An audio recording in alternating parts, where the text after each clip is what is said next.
Tahun 2025 akan banyak pengusaha yang boncos kalau tidak tahu hal ini.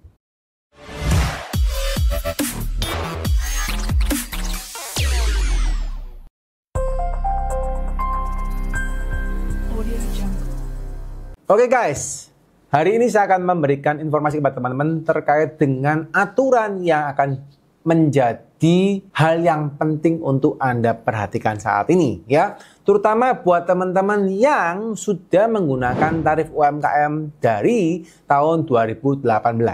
Nah, ini saya yakin dan percaya sekarang lagi banyak orang yang pusing ya. Kenapa teman-teman? Karena actually di tahun 2025 nanti buat teman-teman UMKM yang menggunakan NPWP pribadinya dan kalian sekarang masih menggunakan tarif UMKM 0,5%. Actually teman-teman, tahun 2025 Anda sudah tidak boleh menggunakan lagi tarif 2024. Ya, Anda sudah nggak boleh menggunakan lagi tarif 0,5% dikalikan omset.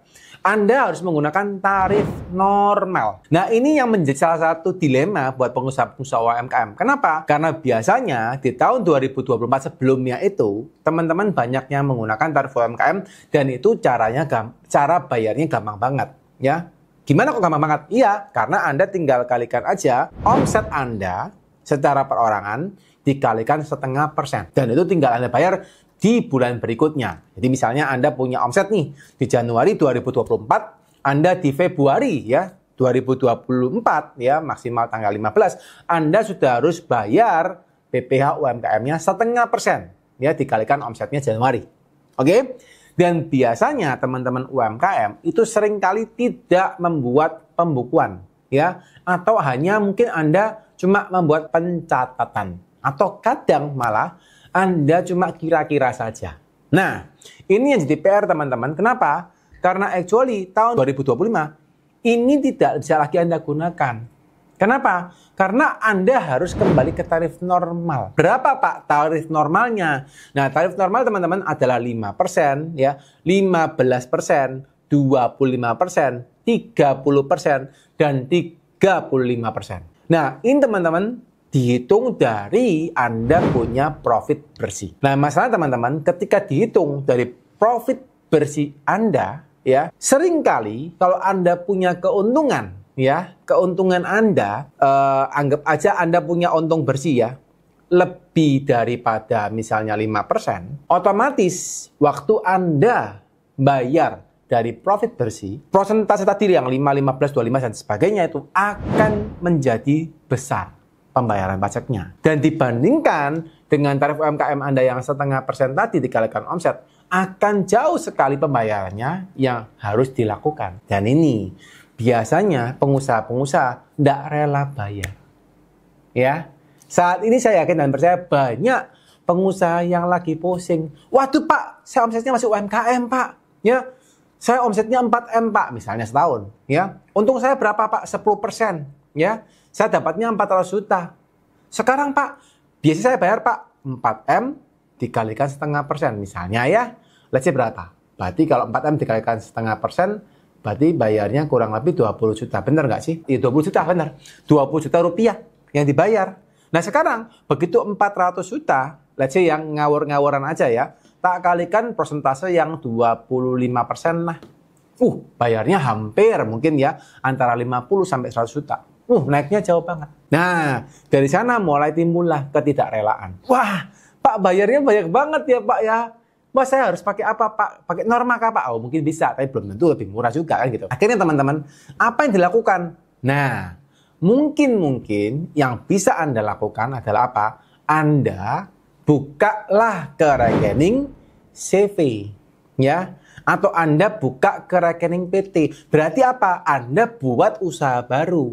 Kalau Anda memang mau mendapatkan tarif 0,5% dan Anda masih ingin, bisa nggak? Bisa. Ya. Tapi dengan cara apa? Dengan cara Anda buka badan usaha baru. Legal nggak Pak? Legal. Ya, tidak dilarang. Masih belum ada larangan untuk Anda yang usaha pribadi naik tingkat ke CV atau PT. Ya. Tetap Anda boleh, selama Anda sudah benar-benar melakukan aturan yang baik.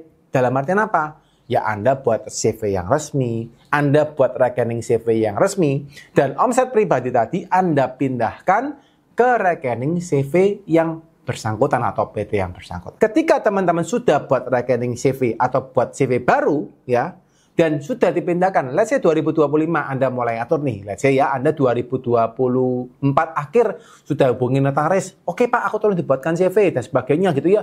Cet, 1 minggu 2 minggu sebelum berakhirnya tahun ya, Anda minta awal tahun jebret dimunculkan aktenya, Anda buat NPWP, NIB dan sebagainya, Anda ke bank urus rekening bank, anggaplah 2 minggu selesai ya.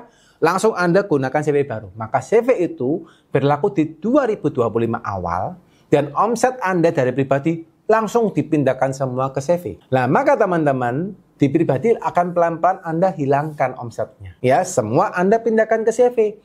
Tapi, begitu Anda membuka rekening CV, saran saya adalah apa? Anda harus membuat pembukuan yang rapi. Jadi, Anda harus buat pembukuan yang rapi. Jangan lagi Anda, wah Pak, saya buat CV Pak. Tapi saya pakai treatment yang lama. Pakai treatmentnya apa? Treatmentnya waktu saya masih pakai NPWP perorangan dan UMKM. Ya, saya nggak nyatat Pak, saya nggak buat pembukuan Pak, nggak bisa teman-teman. Ya, Anda harus buat pembukuan yang rapi. Ya, dan selalu saya sarankan kalau teman-teman dengerin video yang lain, saya selalu ngomong, yuk buat pembukuannya pakai program accounting. Ya, dan jangan cari program yang gratisan guys. Ya, cari program accounting yang berlisensi yang jelas. Bayar dikit nggak apa-apa. Ya, jangan yang gratisan. Kenapa? Kalau yang gratisan, tiba-tiba dia programnya hang, hilang, error. Data Anda semua error. Ya, padahal kalau Anda sudah masuk ke CV, pembuktian CV Anda benar atau salah, itu semuanya adalah berbasis pada laporan keuangan Anda seperti apa. Pembukuan Anda seperti apa. Dan Anda harus pakai program akuntansi yang benar. Ya, jadi jangan asal-asal. Sampai situ teman-teman. Oke, sekarang sudah pakai program akuntansi. Nah, selanjutnya yang Anda lakukan apa? Yaudah, ingat teman-teman. Begitu Anda pakai CV atau PT, CV dan PT pun ini akan ada masa berlakunya. Ya, masa berlakunya berapa? Ada 3 tahun untuk PT, 4 tahun untuk CV. Ya, Anda boleh pakainya cuma selama itu aja, 3 tahun atau 4 tahun tadi, pakai 0,5%. Selanjutnya apa? Anda harus pakai tarif normal lagi. Ya. Tarif normalnya lagi berapa? Dihitung dari profit bersih, tapi tarifnya flat, yaitu 22%. Nah, kemarin saya sempat ketemu sama beberapa orang, bukan beberapa orang, 1 orang tepatnya ya.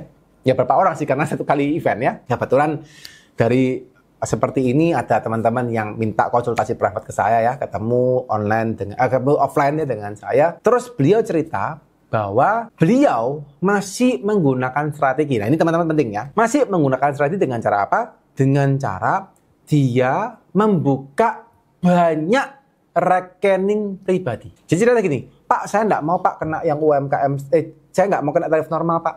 Saya mau tetap kena UMKM 0,5% Pak. Caranya gimana Pak? Caranya Pak, saya buka semua toko saya, tak batasin Pak, 4,8M semua Pak. Gitu ya, dia batasin gitu. Terus ternyata dia minta KTP-nya orang lain dipinjem. Ya. Terus mohon maaf nih teman-teman ya, dibayarin pajaknya 0,5%. Ya. Dan itu banyak, oke? Nah, terus dia ngomong sama saya, aman nggak Pak? Ya aman sih, karena Anda gantiin dia punya itu. Terus gimana pembeliannya? Oh, beliannya pakai rekeningnya si orang itu Pak. Ordernya juga pakai si orang itu. Oh gitu ya. Oh bagus sih Pak, ya bisa sih Pak gitu ya. Tanyain tapi untungnya hartanya masuk ke orang itu nggak Pak? Ya enggak Pak, maksud saya. Nah, teman-teman, kalau Anda mungkin ya yang nonton video kali ini masih pakai cara seperti itu, saya ingatkan kepada Anda, ya itu sah-sah Anda, bukan sah ya, saya nggak boleh ngomong sah itu ya, itu nggak sah anyway ya. Itu Anda cuma ibaratnya main kucing-kucingan aja dengan pajak. Ya, boleh nggak Anda lakukan, terserah Anda. Saya nggak bisa ngomong yes or no. Ya, tapi ibarat teman-teman, kalau teman-teman masih menggunakan cara tadi, ibaratnya Anda sekarang sedang apa? Sedang menanam bom waktu. Oke, sekarang nggak ketahuan. Anda tinggal putar-putar uangnya, Anda masukin ke berangkat dan sebagainya. Oke, masih bisa. Ya. Tapi teman-teman harus ingat, suatu saat Anda pasti butuh beli aset. Ketika SPT Anda tidak sinkron dengan aset Anda secara real, dan teman-teman perlu ingat, ada namanya Cortex System. Yang mana nanti Cortex System itu akan lebih bisa memantau kondisi harta Anda di mana aja. Ya, dan itu begitu ketahuan teman-teman, ada ketidaksamaan antara harta Anda dan ternyata antara laporan SPT Anda, di endingnya Anda juga akan kena pajak kok. Ya, dan mohon maaf, bisa jadi lebih besar daripada apa yang Anda harus bayar. Karena ada denda dan sebagainya. Ya, so teman-teman kalau menggunakan strategi tadi, itu bukan strategi yang tepat. Ya, jadi di video ini saya juga ingatkan teman-teman, yuk pakai strategi yang tepat. Ya, kalau Anda memang mau melakukan tax planning, pakailah tax planning yang legal, jangan yang nggak legal. Buat teman-teman yang ingin belajar pajak dengan lebih mahir lagi, saya buatkan satu event offline khusus ya, yaitu event workshop untuk persiapan core tax system di tahun 2025 ya, dan menyikapinya seperti apa. Dan tentunya bagaimana melakukan perencanaan pajak yang hemat dan legal. Ya, untuk tanggal dan waktunya Anda bisa lihat di kolom deskripsi. Sekian buat teman-teman. Semoga video ini bermanfaat. Bagi teman-teman yang merasa bermanfaat, silakan share video ini ke teman-temannya yang lain supaya bisa nambah wawasan. Terus teman-teman yang suka dengan video ini silahkan di like dan subscribe supaya dapat terus konten dari saya. Dan teman-teman yang mau komen silakan di bawah. Ya, cuma yang pengen dapat jawaban cepat, ya mungkin tidak perlu komen di bawah ya, karena saya jawabnya susah. Anda boleh follow saya di Instagram, terus DM saya di Instagram, akan lebih gampang saya jawabnya. Ya, sekian teman-teman, see you, dan teman-teman semoga semakin sukses, sehat, dan bahagia ya. Bye-bye.